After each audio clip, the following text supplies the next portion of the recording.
સુરેન્દ્રનગર જિલ્લાના મૂડી તાલુકાના સરા ગામે 18 કલાક સુધી વીજ પુરવઠો ખોરવાતા લોકો ત્રાહિમામ પોકારી ઉઠ્યા છે। મૂડી પંથકમાં પડી રહેલા વરસાદથી વીજળી ગુલ થતા લોકોને ભારે હાલાકીનો સામનો કરવો પડ્યો। વીજળી ગુલ થતા સરાના લોકો પીજીવીસીએલ કચેરીએ પહોંચ્યા હતા, પરંતુ કોઈ સ્ટાફ હાજર નહીં હોવાથી લોકોએ અધિકારીઓને ફોન કરતા કોઈ જવાબ નહીં આપતું હોવાનો આક્ષેપ કર્યો। સરા ગામની વસ્તી 10,000ની છે, પરંતુ પૂરતો સ્ટાફ નહીં હોવાથી લોકોના કામો અટકી પડતા લોકો બુમરાણ મચાવી રહ્યા છે। ગ્રામજનોએ તાત્કાલિક વીજળી ચાલુ કરવાની માંગ કરી છે। ગ્રામજનો વારંવાર રજૂઆત કરવા છતાં કોઈ ધ્યાન આપતું નથી। અહીં સ્ટાફમાં કોઈ હાજર રહેતું નથી। અહીંયા ટાવર લીડર હોવા છતાં ટાવરની કોઈ ગાડી રહેતી નથી। 24 કલાક ગાડીઓ હોવા છતાં કોઈ ગાડી હાજર રહેતી નથી। વારંવાર રજૂઆત કરવા છતાં કોઈ સાંભળતું નથી આપણું।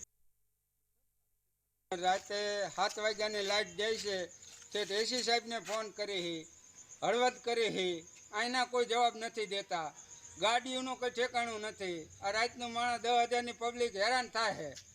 આ છોકરા મારી નાખવાના।